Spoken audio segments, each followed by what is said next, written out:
서는 전부 31장으로 되어 있습니다. 지혜서죠. 그래서 31장으로 되어 있다 보니까 한 달이 보통 이제 가장 길 때는 31일이잖아요.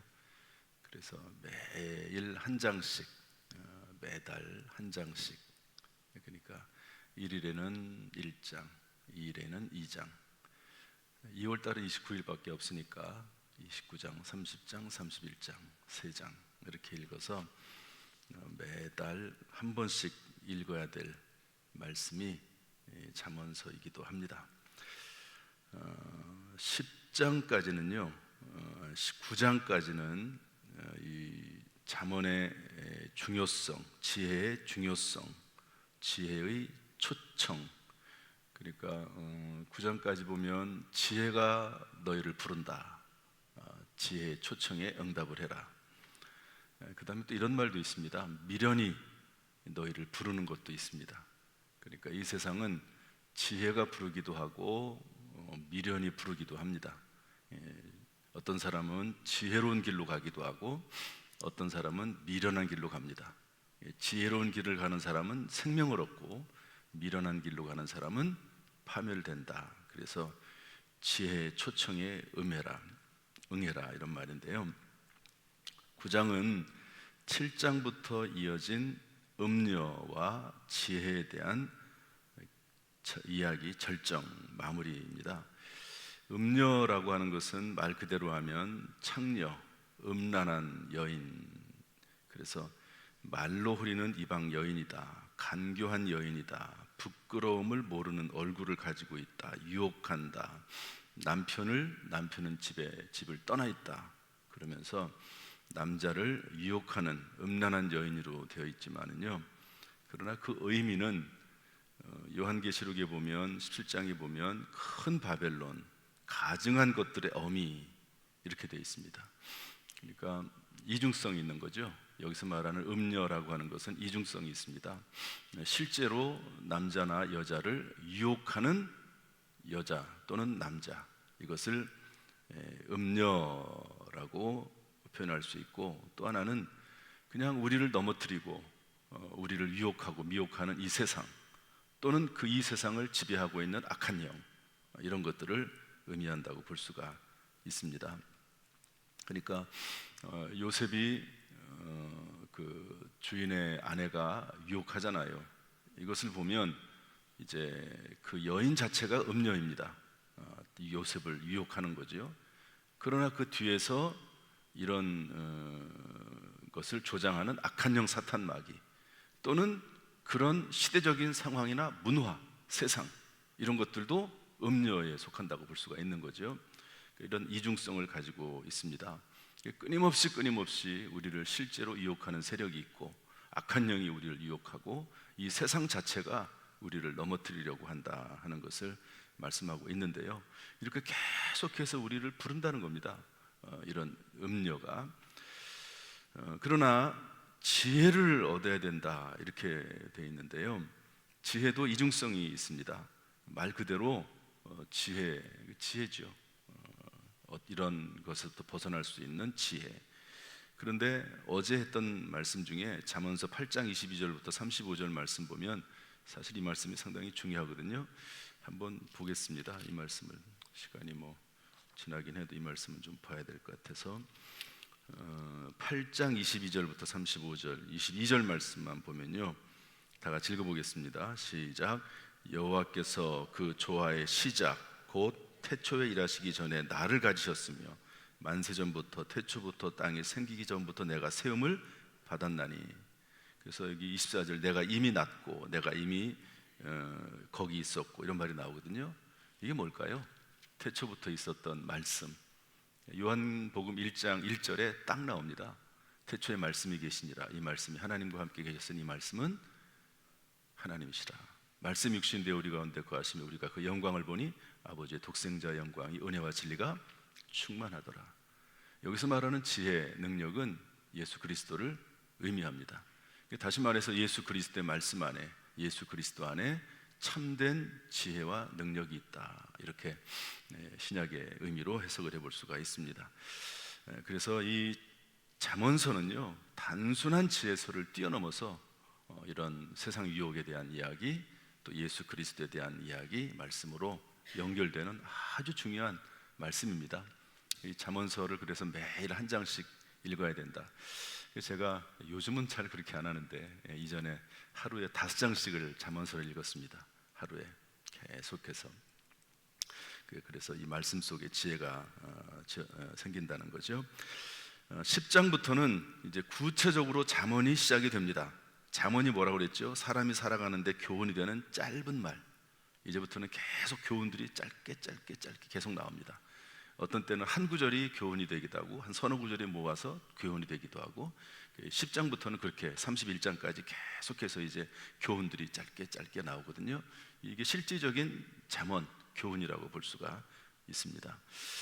이런 내용 중에서 우리 하나님은 어떤 분이신가 하는 건데요, 10장 22절 말씀 보겠습니다. 10장 22절, 아까 읽은 말씀인데 다 같이 읽어보죠. 시작. 여호와께서 주시는 복은 사람을 부하게 하고 근심을 겸하여 주지 아니하시느니라. 하나님께서는 복 주시는 분이시다라고 기록을 하고 있는데요, 여기서 말하는 부는 건강이나 이런 명예 이런 것이 아니라 부유하게 하는 복에 대해서 설명을 하고 있습니다. 그러니까 하나님은 물질의 부함을 주시는 그런 복을 주신다. 복이 여러 종류가 있잖아요. 그런데 그 중에 물질, 물론 모든 것들의 복을 다 주시는 분이시지만 여기에서 복을 주시는데 단 근심을 겸하여 주지 않는 부입니다. 한번 따라합시다. 근심이 없는 부요. 예. 그래서 이 근심이 없는 부를 주시죠. 그래서 유교는 청빈을 말합니다. 청빈이 뭐죠? 깨끗하게 살다 보니까 가난한 거예요. 그게 청빈입니다. 그런데 기독교는 청빈을 말하지 않습니다.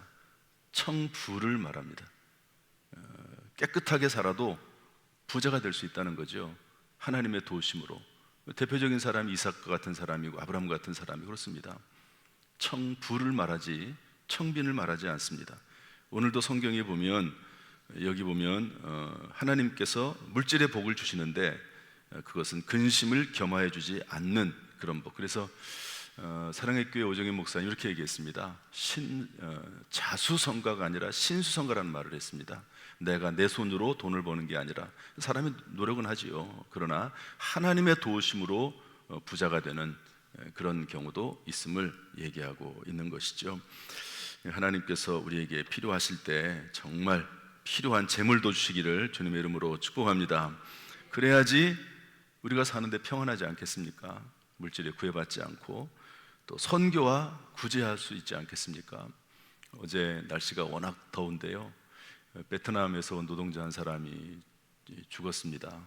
일을 하다가 그냥 가만히 이렇게 앉아서 죽은 것 같아요.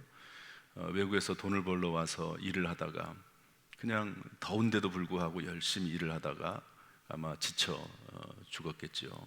얼마나 안타깝습니까? 돈을 벌러 온 겁니다, 한국에. 그런데 이제 그런 일을 당하면 얼마나 가정이 있으면 그 가족들이, 또 젊은 아들이면 그 부모가 얼마나 마음이 아프겠습니까? 물질이 필요해요. 그래서 하나님은 필요한 물질을 주시는 분이시고, 또 물질이 있어야지 선교도 하고 구제도 하고 그러지 않겠습니까? 하나님께서 우리 성도들에게 필요한 물질, 죄짓지 않고 잘못 나가지 않은 한도 내에서 물질을 풍성히 주시고, 그리고 우리 자녀들 가운데도 그런 은혜 베풀어 주시기를 주님의 이름으로 축복합니다.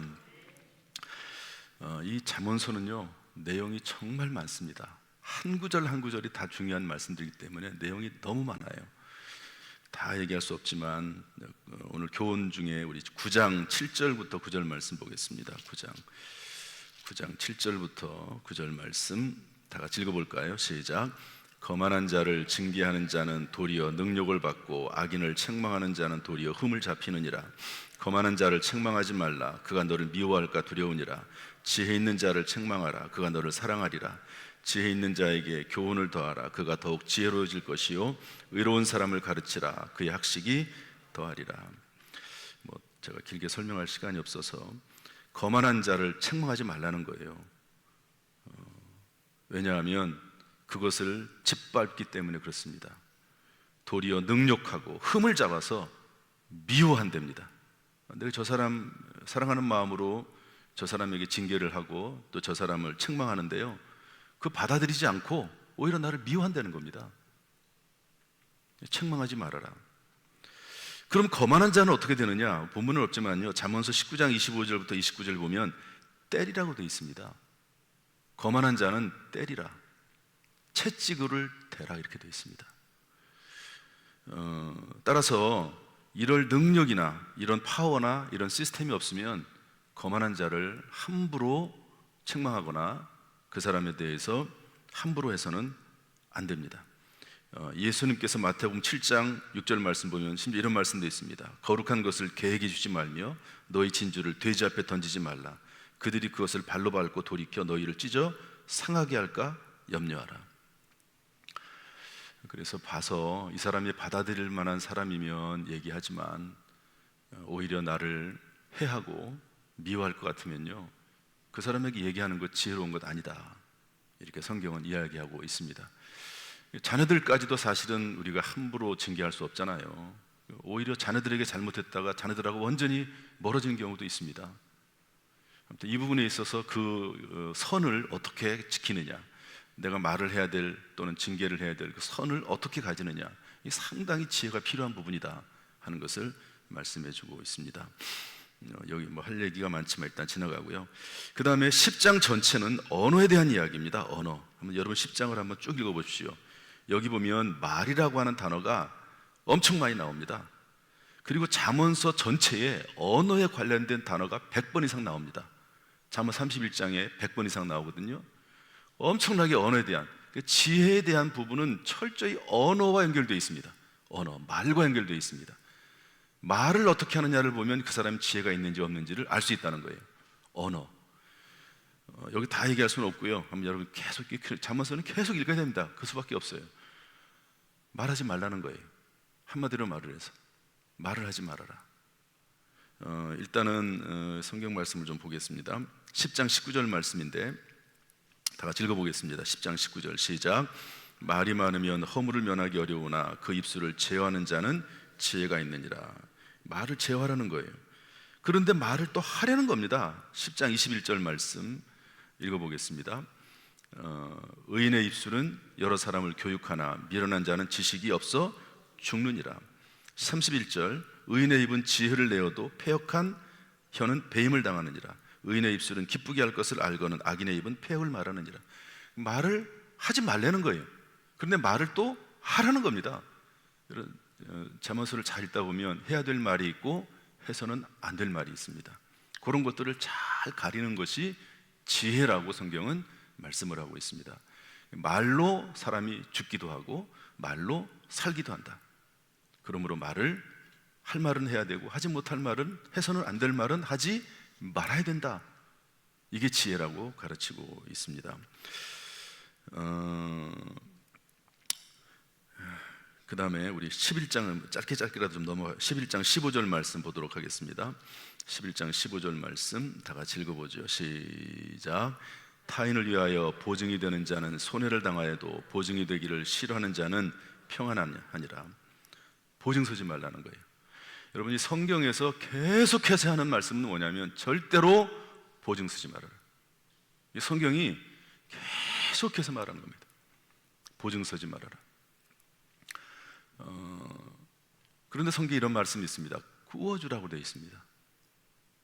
구워주는 것은 하나님을 빚지게 하는 것이다. 구워주는 것을 하나님이 기뻐하신다고 되어 있거든요. 여러분 이게 차이가 있습니다. 보증 서는 것은 이것은 자칫 잘못하면 그 사람도 망하고 나도 망합니다. 왜냐하면 그 사람이 책임져야 될 모든 것들을 내가 떠안는 거거든요. 그러니까 보증 서는 것은 성경이 철저히 금합니다. 왜냐하면 그 사람이 망할 뿐만 아니라 나도 망합니다. 잘못되면 그 사람이 보증 서달라고 하면 뭔가 당근을 제시를 하죠. 그러나 그 당근 때문에 보증을 서게 되면 그 사람이 잘못했을 경우에는 그 책임을 내가 다 줘야 되고, 그리고 혹시 그 사람이 보증을 서달라고 해가지고 인간관계 때문에 보증 서달라고 하는데 안 해주면 얼마나 서로 나중에 보기가 어렵습니까? 그래서 잠시 그 일 때문에 보증을 쓰게 되면, 만약에 잘못되면 이것은 단순히 관계가 조금 불편해지는 문제가 아니라 이것은 완전히 관계가 파멸돼 버리고 그리고 원수가 된다는 거예요. 그래서 빚보증을 서지 말아라. 그러나 다른 사람을 꾸어줘라. 특별히 성경에 가난한 사람, 어려운 사람들을 꾸어줘라. 이것은 하나님 기뻐하시는 것이고 하나님을 빚지게 하는 것이기 때문에 하나님께서 갚아주신다, 이런 말씀이거든요. 다른 사람을 꾸어주는 것도 내가 그것 때문에 어려움을 당하지 않을, 큰 어려움을 당하지 않을 한도 내에서 그 사람에게 빌려주는 거지, 내가 빚을 얻어서 또 그 다른 사람에게 빌려주는 것은 그것도 옳지 않습니다. 성경적이지 않습니다. 내가 빚을 얻어서 그 사람을 빌려준다, 그렇게 하는 것을 지혜롭지 않다고 하는 것을 우리가 또한 기억을 해야 되는 것이죠. 성경은 이 물질에 대한 이야기 참 많이 합니다. 왜냐하면 물질은 제2의 생명이라고 하거든요. 근데 생명이 있고 제2의 생명이 물질입니다. 그것을 잘 하느냐에 따라서 그 사람이 살기도 하고 죽기도 하는 것이거든요. 물질을, 그러니까 언어에 대한 이야기 참 많이 합니다. 잠언서에. 그 다음에 물질에 대한 이야기 참 많이 합니다. 그런 것들을 할 줄 아는 것이 지혜라고 성경은 말씀하고 있거든요. 사실은 우리가 이 세상을 살면서 언어의 문제 잘하기만 해도, 물질의 문제만 잘 관리하기만 해도 그 사람은 이 세상을 사는데 참 큰 지장이 없을 겁니다. 지혜로운 사람이라고 인정을 받을 것입니다. 그런 문제들을 많이 강조하고 있고요. 그 다음에 여러분들 한번 쭉 읽어보시길 바라고, 오늘 우리 경건의 시간, 저도 이 경건의 시간 노트에다가 기록을 하거든요. 저는 물론 이제 오늘 걸 하자, 어제 이제 그 다음 날 걸 하지만, 제가 이 말씀을 준비하면서 지방의 임석웅 목사님 했던 말씀이 다시 생각이 났습니다. 부흥회 때 뭐라고 했냐면, 말씀을 들었으면 기도로 지어넣어야 한다. 말씀을 들었으면 기도로 지어내야 한다. 사실 이제 이런 말씀들이 잠언이거든요. 이런 것들을 잠언이라고 합니다. 옛날에 솔로몬의 잠언처럼. 그 다음에 말씀을 듣기만 하지 말고 말씀을 먹어야 한다, 이런 말씀을 했습니다. 우리가 이 새벽에 말씀 듣지 않습니까? 성경 읽지 않습니까? 또 그리고 주일날 말씀 듣지 않습니까? 그러면 그 말씀을 지어내야 돼요. 밥을 지어내듯이. 그러니까 말씀을 들었으면, 이거 하나 빠졌네요. 했나요? 기도로 지어내야 된다. 말씀을 들었으면 기도하면서 그 말씀을 나에게 적용을 시키면서 기도함으로 지어내야 된다는 거예요. 먹을 수 있는 밥으로 기도하면서 지어내고, 그 다음에 기도하면서 그 말씀을 밥으로 지어내었으면 그 다음에는 그것을 먹어야 된다는 거예요. 삶 속에서 실천하고 적용해야 된다는 겁니다. 그래야지 여러분, 아무리 맛있는 밥이 있고 음식이 있어도 그것을 쳐다만 보기만 하고 그러면은 나에게 아무런 유익이 없습니다. 하나님 말씀을 아무리 많이 알아도 그 말씀을 나의 것으로 밥으로 지어내고 그것을 먹어야지만이 내 것이 되는 거죠. 이런 성경의 말씀, 잠언의 말씀이 아무리 많이 있어도 그 말씀을 내 것으로 받아들이지 않으면, 내 것으로 밥을 만들어서 먹지 않으면 이것은 나에게 아무런 유익이 되지 못한다 하는 것을 알고, 이런 말씀을 이제 읽는 것도 중요해요. 연구하는 것도 중요합니다. 그런데 그 말씀 속에서 나에게 주시는 말씀들을 밥으로 지어내고 그것을 먹는 그런 은혜와 능력이 있을 수 있기를, 그런 지혜가 있을 수 있기를 주님의 이름으로 축복합니다. 마지막 하나는 더 보겠습니다. 11장 11절 말씀인데, 11장 11절 말씀 다 같이 읽어보겠습니다. 시작. 성읍은 정직한 자의 축복으로 인하여 진흥하고 악한 자의 입으로 말미암아 무너지느니라. 축복하라는 겁니다. 우리가 할 수 있는 언어, 하지 말아야 될 말이 있고 해야 될 말이 있는데, 해야 될 말 중에 하나는 축복의 언어다. 정직한 자의 축복으로 인하여 성읍이 진흥한다. 진흥한다는 것은 진보하고 흥황한다는 말이거든요. 이것은 성읍뿐이겠습니까? 교회도 마찬가지고 직장도 마찬가지고 가정도 마찬가지입니다. 자기 자신도 마찬가지입니다. 축복으로 말미암아, 정직한 자의 축복으로 말미암아 모든 공동체가 살아나게 된다, 이런 말씀입니다. 저 여러분의 입술이 축복하는 입술 되기를 주님의 이름으로 축복합니다. 축복하는 사명, 우리는 왕같은 제사장이라고 하지 않았습니까? 목회자들에게, 담임 목사에게 축복권이 있습니다. 그러나 성도들에게 축복권이 있고 왕같은 제사장이기 때문에 부모들에게 축복권이 있습니다. 할 수만 있으면 축복하라는 거고요. 그리고 원수를 축복하라는 겁니다. 그러면 그 축복이 그 사람에게 가지 않으면 그 축복이 나에게로 돌아온다고 되어 있습니다. 그러니까 축복해라. 여러분, 저와 여러분의 언어가 축복하는 가운데 서로 복받는 놀라운 역사 나타나기를 주님의 이름으로 축복합니다. 이게 지혜라는 거예요. 계속해서 가르칩니다. 잠언서의 말씀, 참 잠언서 말씀은 읽고 또 자녀들에게 가르치고 가르쳐야 될 말씀이 잠언서입니다. 앞으로 지혜서, 전도서도 나오거든요. 솔로몬의 전도서, 인생론입니다. 전도서도 자녀들에게, 특별히 젊었을 때, 전도서는 헛되니 모든 것 헛되다 이렇게 되어 있는데요. 그러면 나이 들어서 해야 되는 거 아니냐? 그게 아니고 젊은이들에게 하는 말이 이 말씀입니다. 젊은 사람들의 말하기를 인생은 헛된 거야. 헛된 거야. 지금은 모르겠지만 인생은 헛된 거야. 죽음과 함께 다 사라져버려. 진짜 가치 있는 게 뭔지를 알고 살아야 돼. 이걸 가르치는 것이 전도서입니다. 하나님께서 우리에게 인생을 알게 하시고 지혜를 알게 하시기를 주님의 이름으로 축복합니다. 기도하겠습니다. 하나님